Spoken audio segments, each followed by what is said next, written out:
Zero tolerance policy is stupid. As a fourth grader, I attended a school in Iowa where they integrated third and fourth graders into a single class. There was an international student from China named Hao, who happened to be a third grader. Within a month or two, 4 fourth graders from a different class jumped him, and Hao managed to beat up all 4 of them despite being younger and outnumbered. The school suspended all 5 of them. I cannot fathom how a student who was not even able to communicate himself properly, given his age and background, is expected to mediate a conflict with determined aggressors.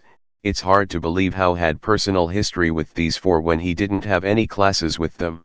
I fail to see how zero tolerance discourages students from bullying another when it enables the bully to get the victim suspended.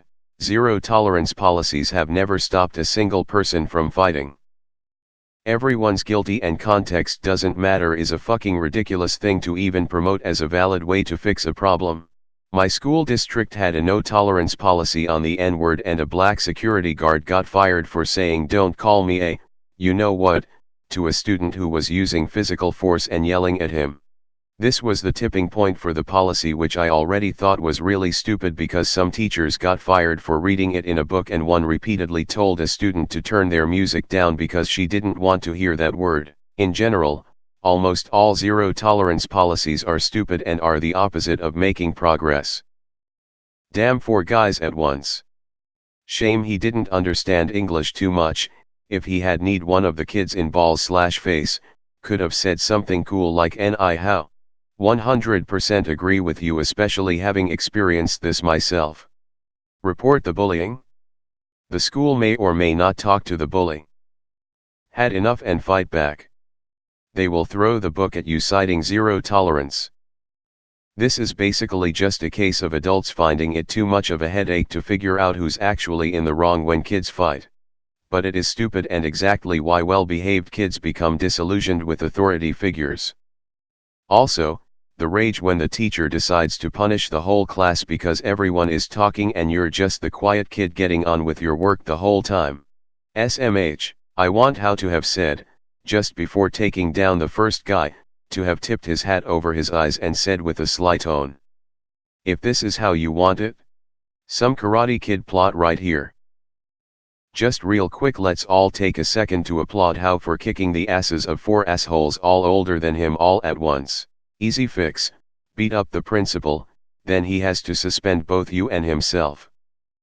Pre-college education seems to attract power-hungry people who don't have the grit and smarts to acquire real power.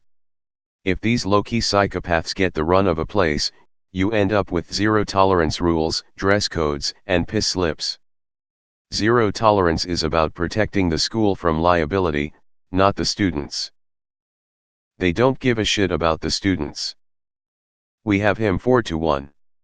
I like those odds. My high school cheer team had a zero tolerance policy for drugs and alcohol. About 6 or 8 girls on the team shared photos on Facebook or Snapchat or something of them at a party holding beer cans. Some of them were freshmen, 14-15 years old. If you're not American, remember the legal drinking age is 21, so no one was of age to drink alcohol. The photos got to the coach, who only benched them for 3 games, not even a real punishment because they preferred the cheer competitions, not cheering at basketball games. It's the first thing that pops into my head when I hear zero tolerance policy, because that was not upheld at all. Man, I was a part of a hockey academy at my school, and one day a kid tried to steal my sticks, and luckily a friend blocked the door of the building and I caught up to him. I asked him politely to return my equipment. He refused. I asked one more time. He refused, so I punched him in the face twice. Next thing you know, I'm the one who gets suspended. Yeah. My school has a bullying fine, and I defended myself from a bully by kicking his nuts and pinning him down. Boom, $50 fine. Stupid zero tolerance. You are absolutely right, and there really shouldn't be a debate about this sort of thing, at least from a moral philosophy standpoint. But, from the standpoint of the ethics of institutions, unfortunately, they are always predisposed to want to protect their institution's reputation, and to simplify their perceptions of potential problems within. See it from our perspective. A principal or Super Nintendo will ask, Yeah, we see your perspective. You are hoping to make the problem go away for you. How about you see it from the point of view of the principal involved? Are we really expecting people not to defend themselves? Keep in mind, sometimes fights result in permanent injury, or even, yes, death, say, if someone trips and hits their head on a curb. One has the right to defend themselves, and that might mean fighting back, not just dodge moves. Zero tolerance is an excuse for already lazy school administrators to be even lazier. Why get to the bottom of it when you can just kill 'em all and let God sort it out? I agree, but honestly getting suspended is nothing, especially if he isn't getting in trouble with his parents. It's like a free day off. How did he manage that? I definitely didn't realize this post was in the past tense until the second read through.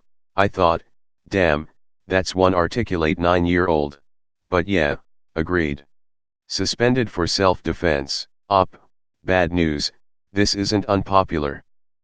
I myself grew up with these kinds of policies. Needless to say, I threw a kid across the hallway anyways after a single report from me. Zero tolerance. None from me after that in high school. I've long since chilled the hell out, thankfully. How the fuck he beat up 4 kids all at once? Sorry for the joke, couldn't hold it any longer.